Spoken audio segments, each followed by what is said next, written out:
आप देख रहे हैं यूनिवर्सल न्यूज टुडे।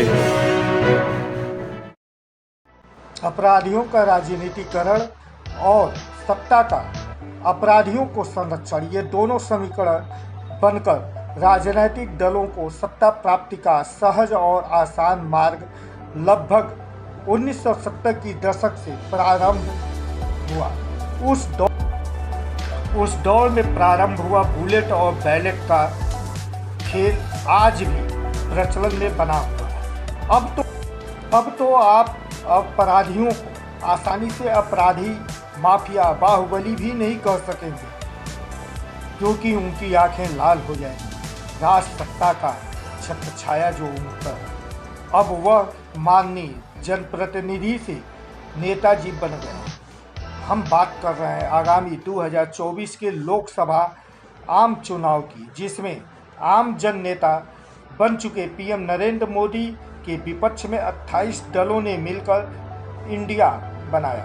लोकसभा चुनाव के शतरंज की विशाल राजनीतिक दल आज 2023 में भी बिछाना शुरू नहीं किए। यह कार्य लगातार विगत वर्षों से चला आ रहा है। बिहार में लालू यादव के शासनकाल में अपराधियों के बड़े हौसले के विरोध में वहां की जनता ने नीतीश कुमार को बिहार की बागडोर सौंपी। उन्हें सुशासन बाबू की संज्ञा जनता ने दी।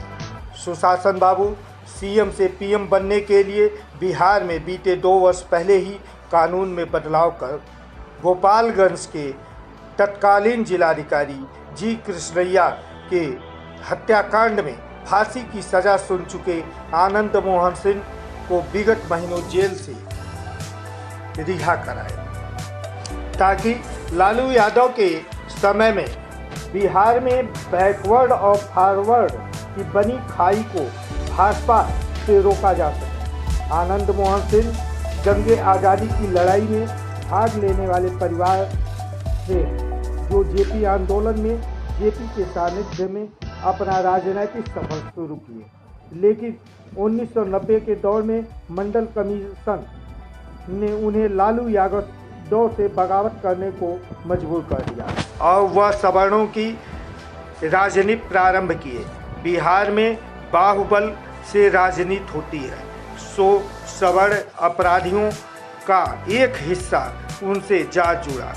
छोटकन शुक्ला की हत्या के बाद धरने पर बैठे आनंद मोहन के उकसावे पर हाईवे से गुजर रहे गोपालगंज के तत्कालीन जिलाधिकारी की गाड़ी रोककर जिलाधिकारी को मारा पीटा गया तथा गोली मारकर हत्या कर दिया गया। आनंद मोहन व पप्पू यादव की दुश्मनी भी अब समाप्त हो गई है। वह एक दूसरे से गले लग रहे हैं। यह सब कुछ बिहार में सवर्ण मतदाताओं को भाजपा से रोकने के लिए किया गया। ऐसे में भला यूपी पीछे कैसे रह सकता है, क्योंकि अपराध व माफिया राज का केंद्र तो यूपी ही है, वह भी उसमें गोरखपुर।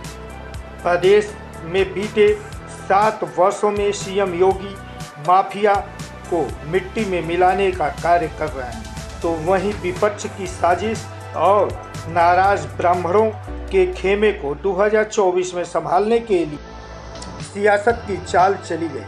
माफिया सरगना हरशंकर तिवारी की मौत और उनके पुत्रों के साथ समाजवादी पार्टी में होने के कारण ब्राह्मणों के मतों को लिए लव सेक्स हत्या में 2 दशक से सजा काट रहे अमरमणि तिवारी को रिहा करने का निर्णय लिया गया है। बता दें कि हरशंकर तिवारी के ठेके के विवाद से अलग हुए वीरेंद्र प्रताप शाही अलग गुट बन गया और 80 के दशक में तिवारी शाही गुट अपराध की दुनिया में रॉबिन हुड बनकर उभरे।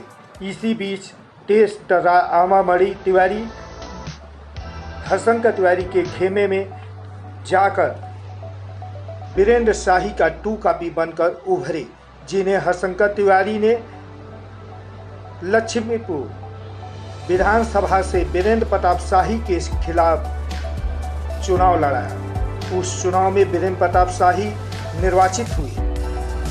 अमरमणि को पराजय मिली। नए परसीमन में लक्ष्मीपुर 99वां विधानसभा निर्वाचन क्षेत्र बन गया। अगले चुनाव में शाही चुनाव हार गए और अमरमणि विधायक बने। अमरमणि मधुमिता हत्याकांड के पहले तक लखनऊ में अपनी खास पकड़ रखते थे।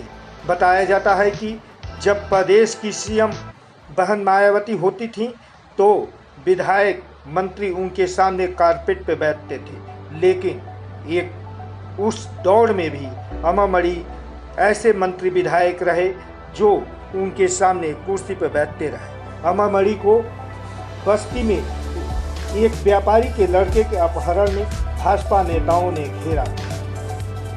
मामला दिल्ली तक पहुंच गया। दिल्ली में अटल बिहारी की सरकार थी तो वहीं प्रदेश में राजनाथ सिंह मुख्यमंत्री थे।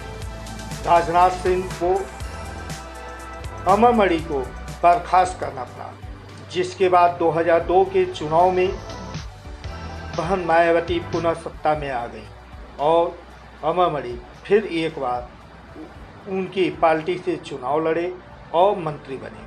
लेकिन इसी बीच 24 वर्षीय कवित्री मधुमिता शुक्ला के लव सेक्स व मर्डर में उलझ गए, जिन्हें जेल से रिहा करने की कार्रवाई जिला मजिस्ट्रेट गोरखपुर ने शासन को भेजा है। इस घटना पर मधुमिता शुक्ला की बहन ने सुप्रीम कोर्ट पहुंच गई है।